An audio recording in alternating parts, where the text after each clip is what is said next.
Bismillah, assalamualaikum. Di bagian ini, rumah hutan di perkebunan karet adalah menceritakan sebelum kejadian yang dialami oleh Pak Heri dan Mas Wahyu. Jadi peristiwa yang diceritakan ini jauh sebelum peristiwa yang dialami oleh Pak Heri dan Mas Wahyu. Sebelum kita masuk ke selengkapnya, mari kita berdoa dulu. Bismillahirrahmanirrahim. Allahumma sholli ala sayyidina Muhammad sallallahu alaihi wasallam. Ini dia selengkapnya.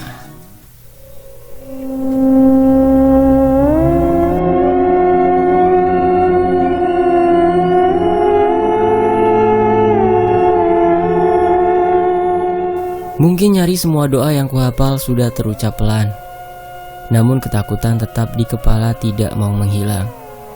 Tarikan nafas hanya sebatas leher, tidak ada kekuatan untuk menghirup udara dalam-dalam. Keringat dingin mulai mengucur pelan, membasahi kulit kepala turun ke dahi dan wajah. Aku tenggelam dalam suasana mencekam, sendirian, di rumah, di tengah perkebunan karet. Desir udara yang tadinya bertiup bergerak seketika menghilang, mati. Suara pepohonan yang bergoyang karena angin tiba-tiba hening, sepi tanpa aba-aba. Tuhan, lindungi aku, selamatkan aku. Berikan kekuatan untuk dapat melalui malam mencekam ini. Sekali lagi aku mendengar suara langkah-langkah kaki yang berjalan di atas semak dan rerumputan. Awalnya terdengar jauh, namun semakin lama semakin mendekat dan akhirnya seperti berhenti tepat di depan rumah. Jam 1 lewat tengah malam, aku yang terkurung sendirian di dalam rumah akhirnya memberanikan diri untuk berdiri dan mendekat ke jendela. Ingin tahu ada apa sebenarnya di luar. Suara langkah kaki siapa yang ada di halaman? Tirai lusuh yang menggantung menutupi jendela secara perlahan aku geser sedikit demi sedikit, membuat celah ruang untuk mengintip. Setelah sudah ada cukup celah, barulah terlihat keadaan di luar. Walaupun masih dengan sudut pandang sempit, lampu templok yang kami pasang di luar berbahan minyak tanah yang ukurannya cukup besar, bisa menerangi rumah sampai belasan meter ke depan. Sepi. Di bagian kiri halaman tidak ada siapa-siapa. Remang cahaya menunjukkan seperti itu. Di kejauhan aku masih bisa melihat pohon-pohon karet yang berdiri berbaris, walau hanya berbentuk siluet, kokoh tegak dalam hening dan diam. Kemudian aku menggeser sudut pandang ke bagian tengah halaman. Ternyata sama saja, hanya kosong, sepi di tengah remang cahaya. Rasa takut yang kurasakan beberapa detik ke belakang sudah sedikit mereda. Tiba-tiba kembali mencuat lagi memenuhi isi kepala ketika pandangan mulai bergeser ke sebelah kanan, persis di depan rumah. Di situ aku melihat pemandangan yang sangat menyeramkan. Pemandangan samar, tapi masih bisa terpampang dengan bantuan remang cahaya. Memicingkan mata, menguceknya sekali lagi, berusaha memperjelas penglihatan supaya bisa menembus gelap. Beberapa belas detik kemudian, barulah aku bisa menangkap cukup jelas, melihat dengan mata kepala sendiri yang sejak tadi membuat penasaran. Seketika detak jantung seperti berhenti. Desir aliran darah mengalir pelan. Bulu kuduk berdiri. Aku kembali tercekat ketakutan ketika melihat ada beberapa sosok sedang berdiri di dalam gelap. Benar, di antara pepohonan karet, aku melihat beberapa sosok yang bentuknya seperti manusia. Entahlah, mungkin 6 atau 8 orang. Aku belum bisa memastikan. Jangankan jumlahnya, untuk bentuk pastinya pun aku masih belum bisa memastikan, karena masih kelihatan berbentuk siluet, bayangan hitam. Aku yang sangat ketakutan masih terus terpaku melihat mereka. Coba mencerna dan lebih jelas lagi menangkap bentuk sosok-sosok itu. Tanganku masih tetap menahan tirai jendela, menjaga supaya bisa terus ada celah untuk melihat keluar. Setelah mungkin 1 menit kemudian, barulah pandangan bisa menangkap semuanya. Beberapa sosok ini berdiri 2 baris ke belakang. Entah berapa jumlahnya, karena yang di belakang tertutup gelap pekat. Aku hanya bisa melihat cukup jelas, hanya 3 atau 4 baris di depan. Tapi yang pasti, aku bisa sangat jelas melihat sosok-sosok yang berada paling depan. Karena jaraknya paling dekat dengan aku yang sedang mengintip. Ternyata sosok-sosok paling depan terlihat sedang menggotong sesuatu. Setelah aku pertegas dan pastikan lagi, ternyata mereka sedang membopong keranda mayat. Mereka berdiri diam menghadap ke rumah tempat aku sedang terjebak sendirian. Ya, hanya itu yang mereka lakukan. Berdiri diam sambil membopong keranda jenazah. Aku tercekat-cekam, tak mampu menelan ludah sendiri, ketakutan. Sampai akhirnya aku memutuskan untuk melangkah mundur, menjauhi jendela. Ketika tiba-tiba melihat mereka mulai bergerak, beberapa sosok bergerak maju.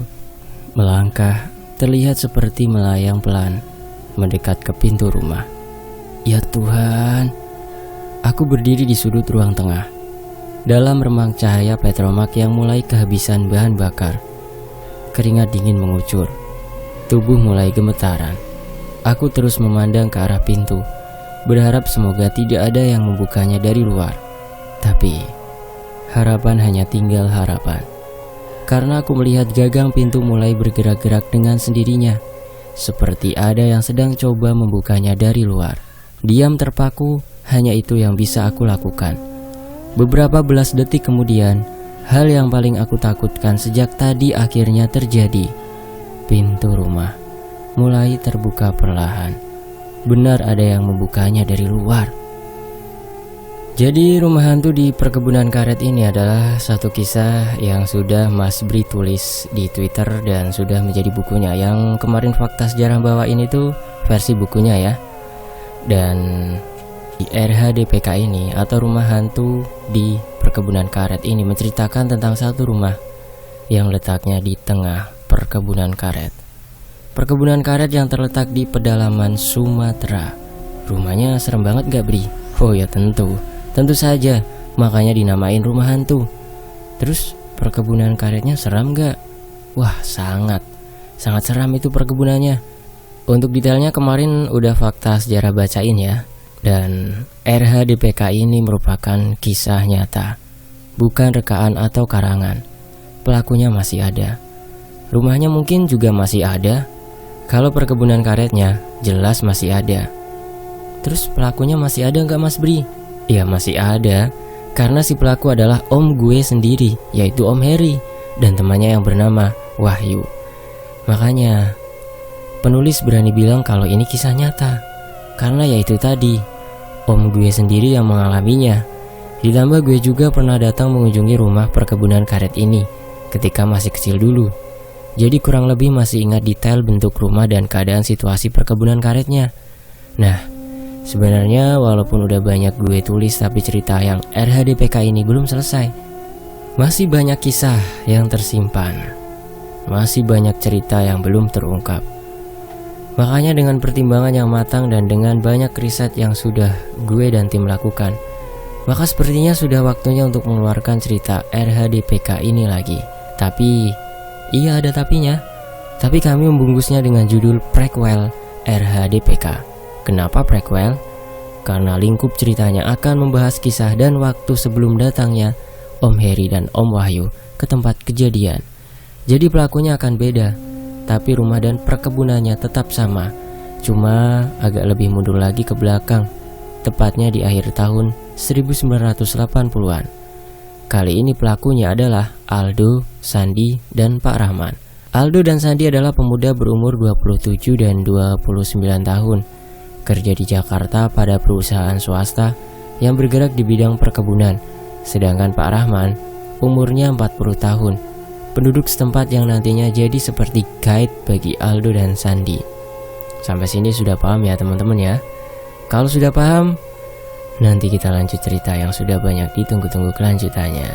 Kisah nyata yang cekamnya keterlaluan, seremnya menembus ketakutan sampai sisi terdalam.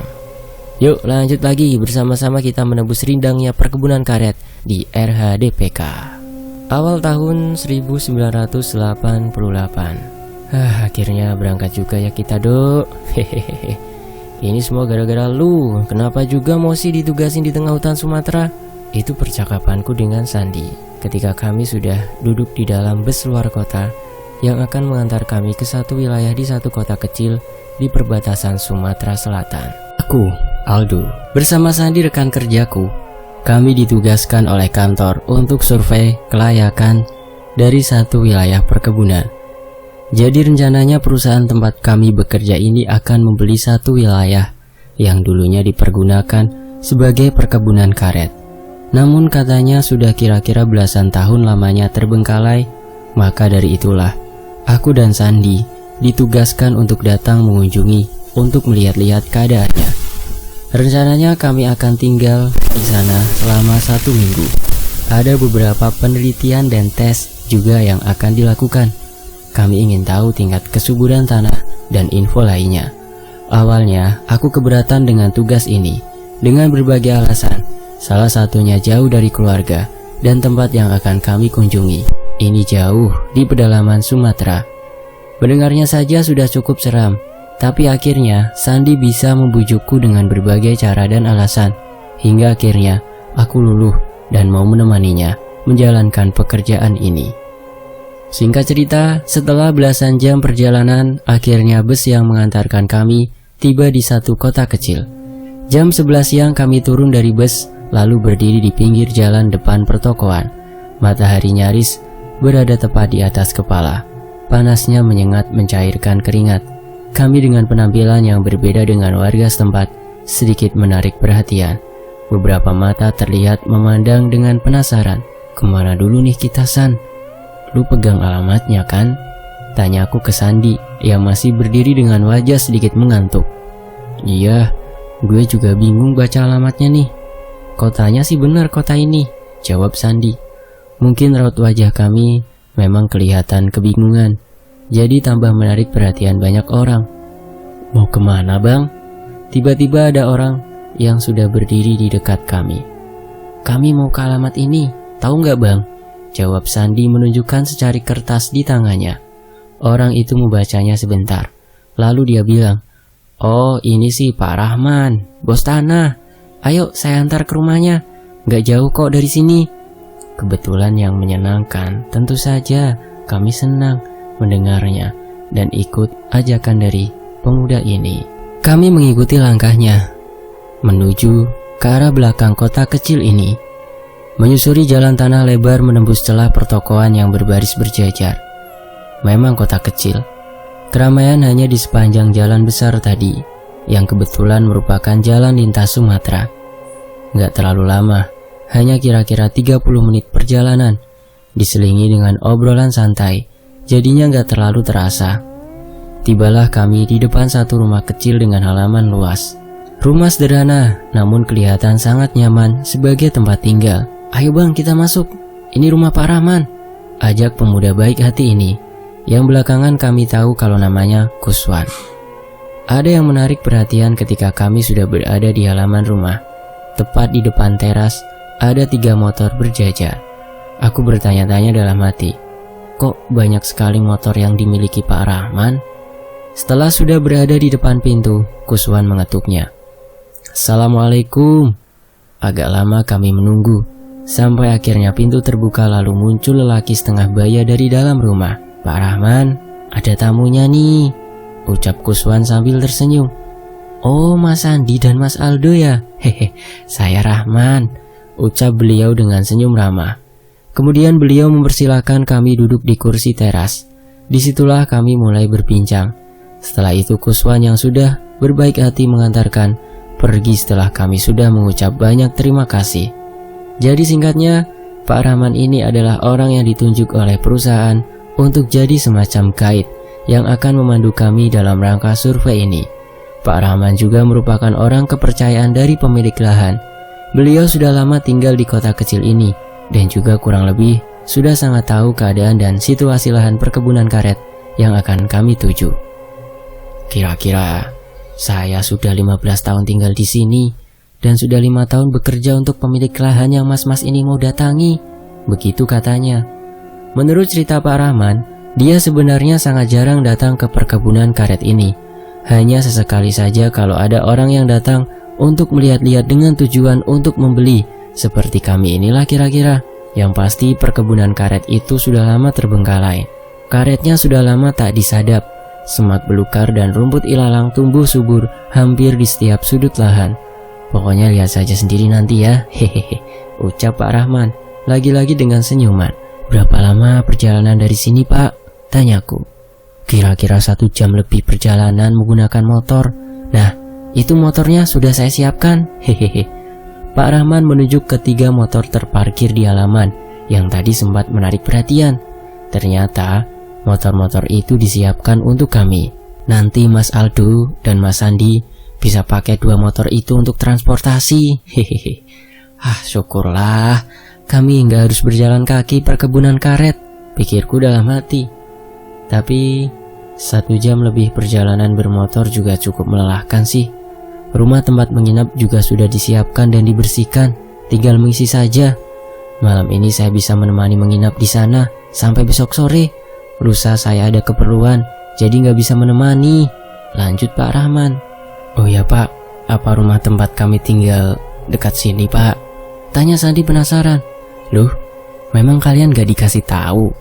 Rumahnya bukan di sini, tapi di perkebunan karet itu. Tapi tenang saja, aman banget kok di sana. Ini informasi baru. Kami pikir rumah tempat kami akan tinggal itu letaknya di kota kecil ini. Ternyata salah, tapi di tengah-tengah perkebunan karet.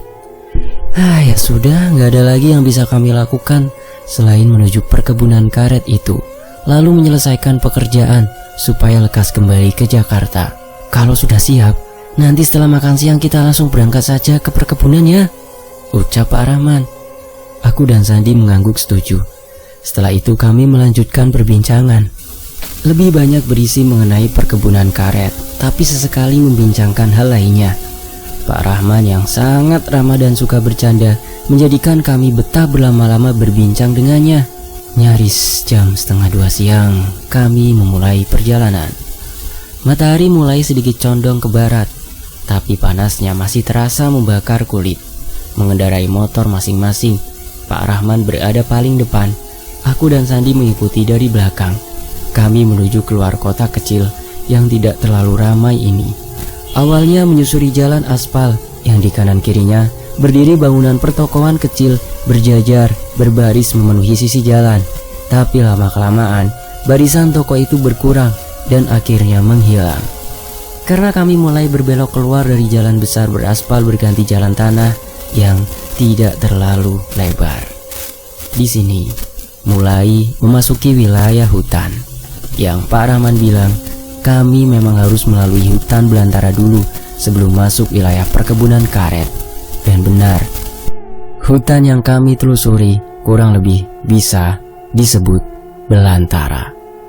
Pepohonan berdiri lebat dan rindang. Sinar matahari tak bisa menembus sepenuhnya. Hanya garis-garis cahayanya saja yang mampu menerobos kerindangan. Jalanannya juga agak menantang. Beberapa kali kami melewati tanjakan curam dan kelokan berliku. Untung saja cuaca cerah. Entahlah apa jadinya kalau diguyur hujan. Raungan mesin motor yang kami tunggangi seperti memecah kesunyian belantara ini. Semakin jauh ke dalam keadaannya semakin rimbun dan sepi. Di awal perjalanan tadi, sesekali kami masih berpapasan dengan penduduk setempat yang lalu lalang juga menggunakan motor. Tapi lama-kelamaan sepertinya hanya tinggal kami bertiga yang berada di jalanan yang semakin lama semakin mengecil ini. Hanya kami yang sedang berada di dalam hutan ini. Tapi aku cukup takjub dengan pemandangan yang terpampang. Pemandangan yang belum pernah aku melihat dan merasakan sebelumnya. Pemandangan yang mustahil ada di kota Jakarta. Tapi sekitar sudah 45 menit perjalanan, Pak Rahman menghentikan laju motornya. Kemudian aku dan Sandi berhenti juga di sampingnya. Nah, ini batas paling luar perkebunan karetnya. Perbatasan langsung dengan hutan yang kita lewati tadi. Begitu kata Pak Rahman. Memang benar, beberapa meter di depan pemandangan sudah berubah. Yang tadinya hutan belantara berganti jadi banyak pepohonan karet berdiri memanjang, berbaris rapi berjarak sama satu dengan yang lainnya. Yuk, kita lanjut jalan. Rumahnya sekitar setengah jam dari sini. Pak Rahman bilang begitu. Lalu kami mengikuti di belakangnya. Lagi-lagi benar apa yang Pak Rahman bilang. Perkebunan karet ini sangat tidak terawat. Rumput ilalang dan semak belukar nyaris memenuhi permukaan, berdesakan di antara pohon-pohon karet. Aku memandanginya sambil terus melaju, memperhatikan kanan kiri pepohonan karet yang terlihat jadi seperti terowongan panjang. Sepi, gak ada orang sama sekali. Sepertinya benar hanya kami orang yang ada di wilayah luas di pedalaman Sumatera ini. Tapi ada yang sedikit aneh. Mungkin hanya perasaan saja atau bagaimana. Tapi aku merasa kalau ada yang sedang memperhatikan kami. Entah siapa. Yang lebih aneh lagi, aku merasa kalau perkebunan karet ini hidup dan seperti sedang memperhatikan kami juga. Sungguh perasaan yang aneh kan? Tapi ya sudahlah. Aku coba untuk mengabaikan semuanya, lalu mengalihkannya dengan lagi-lagi memperhatikan sekeliling. Perkebunan karet yang sepertinya sudah sangat lama terbengkalai, tak terurus. Melihat ini semua, aku jadi ingin cepat-cepat menyelesaikan pekerjaan dan kembali ke Jakarta. Di sisi lain, nah itu rumahnya bagus kan? Hehehe. Begitu kata Pak Rahman bilang ketika kami lagi-lagi berhenti.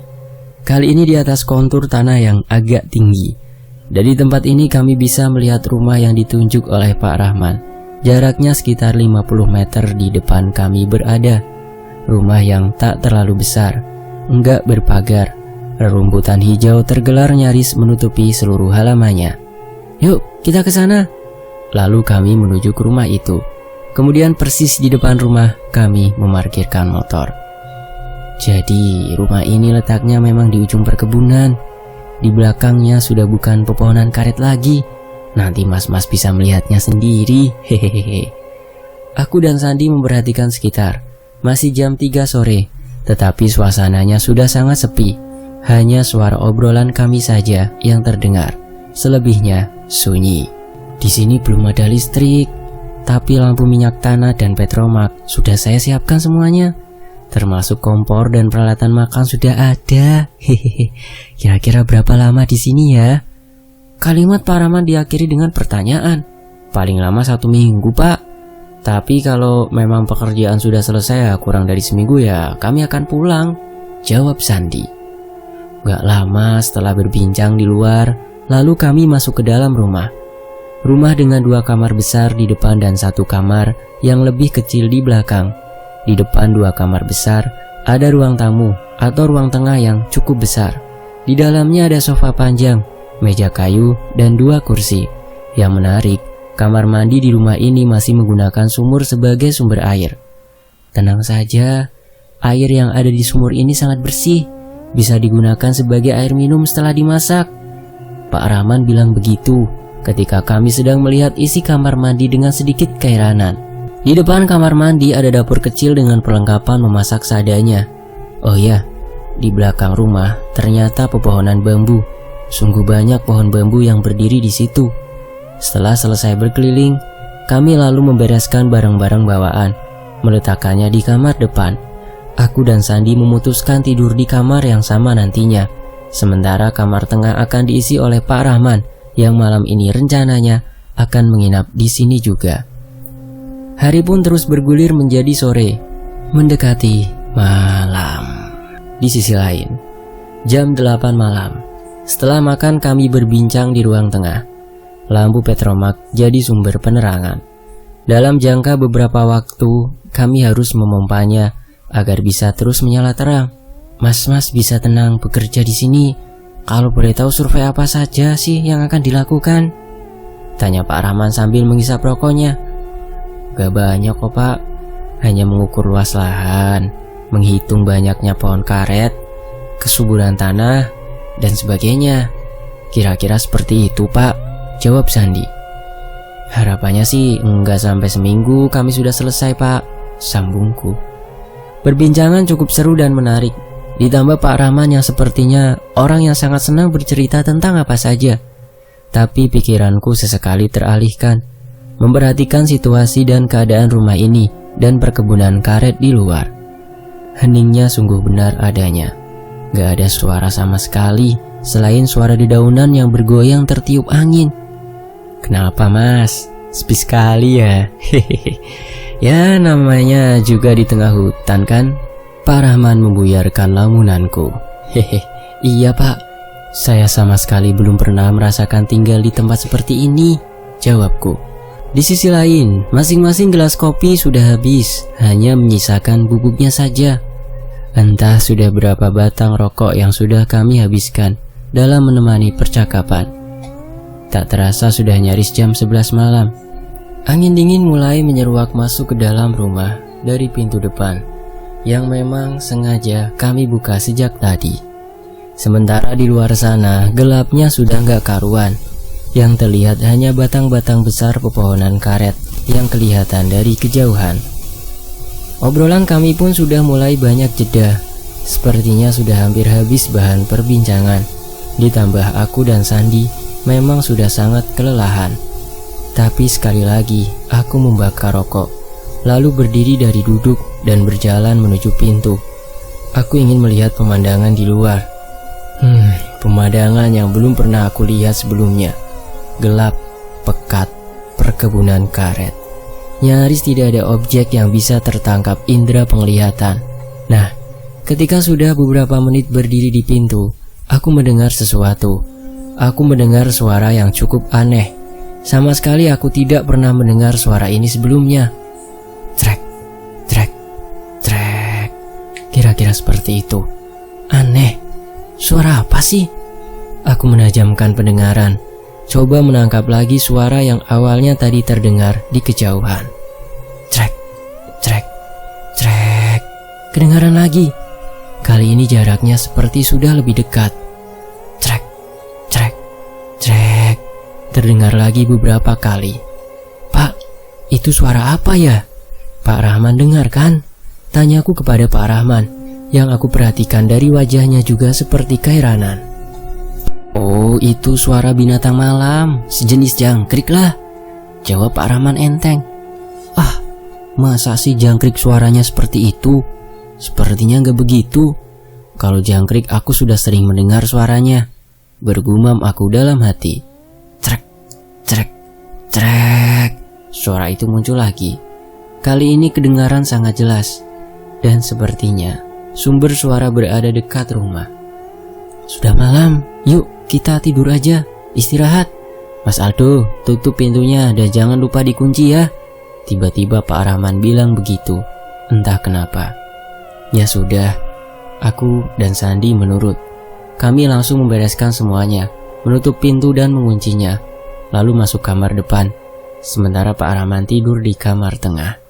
Di dalam kamar, aku dan Sandi meneruskan berbincang. Gila lu ya, harusnya gue gak mau ikut sama lu ke tempat ini. Serem San. Aku bersungut di atas tempat tidur dengan suara pelan. Gue juga kan gak tahu kalau bakal tinggal di rumah kayak gini. Kalau tahu gini, gue juga gak bakalan mau. Ya udahlah, besok kita cepat beresin kerjaan. 2-3 hari kalau udah beres ya kita balik ke Jakarta. Ngapain lama-lama di sini? Jawab Sandi. Terus, lu denger gak suara crek-crek tadi di luar? Iya, gue denger juga. Kok gue gak yakin sama jawaban Pak Rahman ya? Kayaknya itu bukan jangkrik deh. Terus suara apaan dong? Ya gue gak tahu. Setelah itu kami diam tanpa perbincangan, mencoba beristirahat, mengobati kelelahan setelah dalam perjalanan panjang sejak kemarin. Di sisi lain, Sandi sudah terlelap sejak tadi. Sementara aku masih susah untuk masuk ke alam mimpi. Walau beberapa kali terkesiap, tapi setelahnya kembali segar terjaga. Rumah ini begitu senyap. Heningnya mengundang cekam di kepala. Hembusan suara angin yang menabrak pepohonan beberapa kali terdengar dari luar. Udara cukup dingin juga terasa berhembus masuk dari sela-sela jendela. Kalau aku perhatikan, ruang tengah juga sudah gelap. Sepertinya lampu Petromax sudah mati. Aku melihatnya dari celah di atas pintu. Aku hanya bisa memperhatikan langit-langit rumah yang terbuat dari anyaman bambu. Cahaya lampu templok kamar memberikan penerangan cukup. Sampai akhirnya, hal yang aku takutkan sejak tadi terjadi. Aku ingin buang air kecil. Aku pengen pipis. Takut? Iya, tentu saja takut. Makanya aku perlahan membangunkan Sandi untuk menemaniku ke belakang. Tapi entah dia berpura-pura atau enggak, Sandi tetap enggak bangun juga dari tidurnya. Sudah enggak tahan lagi, akhirnya aku memberanikan diri untuk ke kamar mandi sendirian. Melangkah keluar kamar, yang pertama kali aku lihat adalah ruang tengah yang benar memang sudah gelap. Pencahayaan hanya dari kamarku dan kamar Pak Rahman. Iya, ternyata pintu kamar Pak Rahman dalam keadaan terbuka. Ketika aku melewati depan kamarnya, dia terlihat tertidur lelap di atas ranjang. Aku lalu terus melangkah menuju kamar mandi. Dapur memang kami biarkan gelap, tapi di depan pintu kamar mandi sudah disiapkan lampu templok kecil untuk dibawa ke dalam. Di dalam kamar mandi, aku akhirnya bisa lega buang air kecil. Setelah itu nggak lupa menyiramnya. Nah, ketika sudah hampir selesai inilah, tiba-tiba aku mendengar suara itu lagi. Trek, trek, trek. Suara yang persis sama dengan yang kami dengar tadi di luar. Bedanya, kali ini terdengar sangat jelas. Sepertinya sumber suara bukan berada di luar, tapi di dalam rumah. Trek, trek, trek. Kedengaran lagi. Saat itulah aku sangat yakin kalau itu bukan suara jangkrik, seperti yang Pak Rahman bilang. Jangkrik enggak seperti itu bunyinya. Rasa takut mulai menyeruak isi kepala, tapi tidak ada jalan lain kecuali harus membuka pintu dan keluar. Ya sudah, dengan masih memegang lampu templok di tangan, perlahan aku mulai membuka pintu kamar mandi, menariknya pelan. Setelah pintu sudah terbuka, yang pertama kali terlihat adalah dapur, yang masih terlihat sangat gelap. Lalu aku mengarahkan cahayanya ke sana. Dapur kosong, gak ada apa-apa. Syukurlah, aku bisa bernafas sedikit lega. Aku buru-buru melangkah ke depan, menuju kamar. Tapi, trek, trek, trek. Suara itu kembali kedengaran ketika aku sedang persis berada di depan pintu kamar Pak Rahman. Trek, trek, trek. Suara itu sepertinya berasal dari dalam kamar Pak Rahman. Refleks, aku lalu menoleh, memandang ke dalam kamar Pak Rahman. Aku memperhatikan dengan seksama, menajamkan penglihatan, karena pemandangannya ada yang berbeda dengan ketika aku baru mau ke kamar mandi sebelumnya. Kali ini ada yang beda. Di atas tempat tidur, aku melihat Pak Rahman masih terlelap menghadap dinding. Tapi ada yang aneh, aku melihat ada sesuatu di sebelahnya. Awalnya aku melihat itu seperti guling, tapi lama-kelamaan aku tersadar kalau itu ternyata bukan guling. Ukuran guling gak ada yang sebesar itu. Gak ada guling berukuran sebesar tubuh manusia dewasa. Lalu itu apa yang ada di sebelah Pak Rahman? Aku terhenyak. Tubuhku tiba-tiba lemas. Setelah sadar dengan pemandangan yang ada di kamar Pak Rahman, ternyata ada pocong tengah terbaring di atas tempat tidur, tepat di sebelah Pak Rahman. Pocong sebesar ukuran tubuh orang dewasa, berbalut kain putih kusam lengkap dengan ikatan di beberapa tempat. Aku sangat ketakutan. Lalu tiba-tiba, trek, trek, trek. Suara itu kedengaran lagi, tapi aku masih juga belum bisa melangkah. Kaki sangat berat untuk digerakkan. Desir aliran darah begitu cepat, mencekam. Semakin ketakutan lagi ketika aku melihat kalau pocong itu mulai bergerak perlahan. Yang tadinya berbaring, perlahan dia mulai bangkit, seperti hendak berposisi duduk. Tuhan, pemandangan apa ini? Nyaris menangis ketika akhirnya aku melihat pocong sudah duduk di atas tempat tidur menghadapku. Entah dapat kekuatan dari mana, akhirnya aku dapat menggeser, menyeret kaki untuk melangkah masuk ke dalam kamar depan. Buru-buru menutup pintu lalu menguncinya dari dalam. Nafasku tersengal, keringat dingin mulai mengucur. Aku gemetar ketakutan. Sementara Sandi masih lelap tertidur. Gak mau ketakutan sendirian, aku lalu membangunkan Sandi. Kali ini dengan lebih memaksa. Sandi harus bangun. Beberapa belas detik kemudian akhirnya Sandi bangun juga. Ada apa sih, Dok? Tanya Sandi sambil mengucak-ngucak matanya. San, ada pocong di kamar Pak Rahman. Nyaris berbisik aku bilang begitu. Hah? Serius? Lu tahu dari mana? Sandi langsung total terjaga. Gue lihat sendiri tadi waktu balik dari kamar mandi. Masih gemetar aku berbicara. Tiba-tiba, trek, trek, trek. Suara itu kedengaran lagi. Aku dan Sandi mendengarnya. Itu bukan suara jangkrik, San, ucapku. Terus itu suara apa? Tanya Sandi mulai ketakutan juga.